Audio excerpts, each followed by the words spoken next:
Hi, it's Kristen, and this is the Christmas Carol book tag. This tag was created several years ago by Lauren Wade, who used to post videos. I don't know that she still does, but she created some really great bookish content, which I really liked. And so I was in the mood to do a tag, wanted something fairly easy to go up around Christmas, and thought, what better than a Christmas Carol book tag? So each of these questions relates to a theme or a character from Charles Dickens' Christmas Carol. So here we go. Question 1. The Ghost of Christmas Past, a book that was a childhood favourite.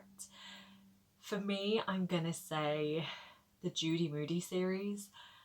I loved those books. We follow a young girl called Judy Moody who is always in a bit of a mood, but she's also the kind of character who, when she finds something she's passionate about or something she's interested in, she really commits to it. And I really love these stories because every book follows a different thing that she finds out about or becomes interested in, and she always does a project to do with it, and I am a girl who loves a project. Every book you'd follow her finding out about something, learning something, coming up with an idea, or being given a task or project to do, planning that project, and then following through on it. And I always loved that. I read those books so many times. I think they're great, fun reads, and there's lots of messages of friendship and family in there as well. So the Judy Moody series I loved when I was young. Question 2. Ghost of Christmas Present, a recent book that you think will become one of your all-time favourites. For this, I'm going with a series. The series overall, I think I will hold really highly as an all-time favourite series, and that is the Fallen Gods trilogy by Hannah Kaner. I read these earlier this year at my sister's request so that we could go to a Hannah Kaner event, and it's such a good series.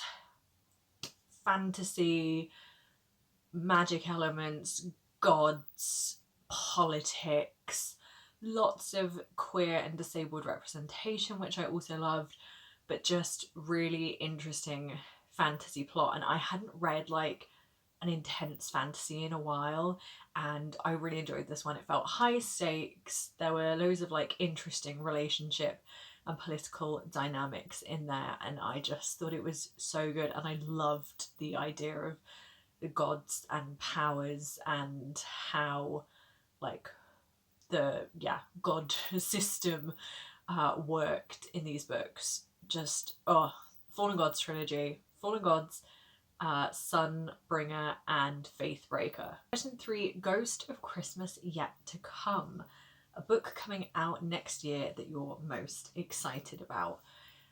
For me, that is the paperback of Tusk Love by, I want to say it's Thea Gazon or something, but it's the book that is a book in a campaign of Critical Role. I got into Critical Role a couple of years ago, really intensely. I love Critical Role. It's a D&D campaign. Well, they do several different campaigns, but campaign 2 features a book that they just offhandedly make a joke about, a romance book between, I think, an orc and a human, and it's called Tusk Love. And throughout the game they make funny references to it and pretend that they're reading the book, these D&D players. And it became such a fandom thing that they decided to actually have someone write this fantasy romance book, and it came out this year in hardback. I'm waiting for the paperback because I prefer paperback books, but that is one I've pre-ordered and I'm really excited because people are saying it's actually good as well. Like, it's a genuinely good like fantasy romance, so I'm very excited for Tusk Love to come out. Yeah, that's my most anticipated book of next year. Question 4 is Bar Humbug, a book that everyone else loves that you can't stand. If you've seen my channel before, you might know that like my go-to answer for this type of question is always Flowers for Algernon. I don't know that everyone loves it, but it's like a really well-respected book, very like well-regarded, comes up on like loads of lists for like best books ever and stuff. I hated that book. I hated it. I really, really did not get on with that book at all. Yeah, so Flowers for Algernon. Question 5 is Bob Cratchit, an old, dependable that you always recommend. And I'm going to say A Good Girl's Guide to Murder by Holly Jackson. I often recommend this one as a good like mystery, a good thriller, a good mixed media, and I say like even if you don't typically read young adult or like you've grown out of reading young adult, this is still good because it feels like an older young adult and it tackles some like quite intense serious issues like murder, but also things like drugs and sexual assault and things like that. So I think you can read this as a teen and get a lot out of it, but also as an adult. And I just think Holly Jackson writes a really good mystery. Like this whole series I would recommend. But like this first book had me hooked, and then even though I told my sister basically what happened in it because I wanted to talk to someone about it, she then read it and also enjoyed it. So this. Question 6, Tiny Tim, an underhyped book that you think deserves more love. This one, I'm going to say a recent read for me, and that is Clytemnestra by Costanza Casati. I know that like there is an audience for this book and I have seen some people talk about this, but I feel like typically when I see people talking about Greek mythology and Greek mythology retellings, they talk about Stephen Fry, they talk about Madeline Miller, they talk about Natalie Haynes, I see some people talk about Jennifer Saint, but I don't see a ton of people talk about this book.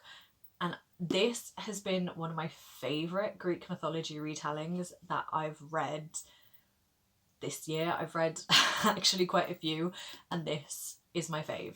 This is about Clytemnestra, the story of Clytemnestra. She has like multiple marriages and children throughout her life. She, I think most famously, is the wife of Agamemnon and has like Iphigenia and Electra and other children.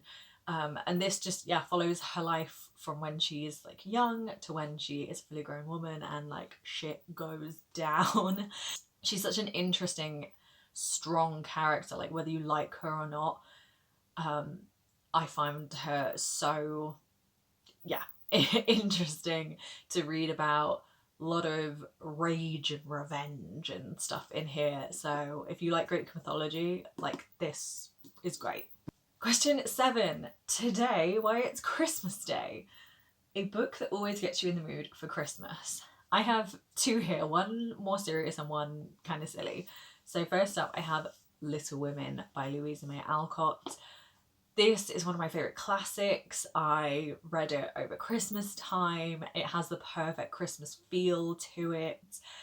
There's like a lot of wintry scenes in here, and I just love following the story of the sisters and their like relationship with each other, their relationship with their neighbours, and all the like cozy feel good vibes that it brings. And then my slightly silly answer is A Die Hard Christmas, which is the story of Die Hard, one of my favourite Christmassy movies, told in the style of 'Twas the Night Before Christmas. It's just very entertaining, if we're being honest. 'Twas the night before Christmas, and up in the tower everyone was partying except one wallflower. John McClane missed his wife and things just weren't the same since Holly had moved west and changed her last name. And it's, yeah, just the story of Die Hard, told in like rhymes, and I just think it's very fun. I've actually read this multiple times, and every time I tell people about it and get them to read it, they always find it really amusing. So this always gets me in the mood for Christmas. Lastly, question 8. A Muppet Christmas Carol. Your favourite film adaptation of a book? This was quite easy for me, and I'm going to go with The Princess Bride by William Goldman. Filming this tag now feels like really kind of upsetting referencing this book, because the film of The Princess Bride was directed by Rob Reiner. He directed some of my favourite films like ever. Princess Bride, When Harry Met Sally, just an incredible director. The film adaptation of this, I think I actually prefer to the book. The book is fun, I really like the book as well, but this is like a 3.5-star book, and the film is like a 5-star film for me. I love it. I think the cast is great. The film, I think, does a great job of like condensing the plot down, and you still keep the iconic characters, the iconic lines. I think people give such good performances in that film. Gary Elwes as Wesley, I love. Matthew Patinkin as Inigo Montoya is just iconic. Wallace Shawn, Andre the Giant. It's just incredible. Like, the ensemble cast is amazing. The fact that that film like introduces Robin Wright as an actress, just amazing. Like, cameos from like Billy Crystal. The cast is fantastic. The way things are done are brilliant. Like, the costuming, so fun. The sets, like, it's all quite cheesy, but like in such an enjoyable, like wholesome, like nostalgic kind of way. And it's just about love and friendship, and in this lovely like adventurous tale, and I think it's just a wonderful film. I love that film so much, and like Rob Reiner just did a fantastic job with that film and like adapting it beautifully. William Goldman, who wrote the book, also wrote the screenplay for it, so I think that like adds to why it's so good and so well adapted. But overall, Princess Bride, one of my favourite films ever, a fantastic adaptation of the book, that, yeah, I think sort of makes the book, the story, like even better than the book, to be honest. So yeah, that is it for this Christmas Carol book tag. How would you answer any of these questions? And also just like let me know if you have like a fun bookish related Christmas like tradition or thing that you do. Let me know in the comments below, and I will see you soon with another video. Bye!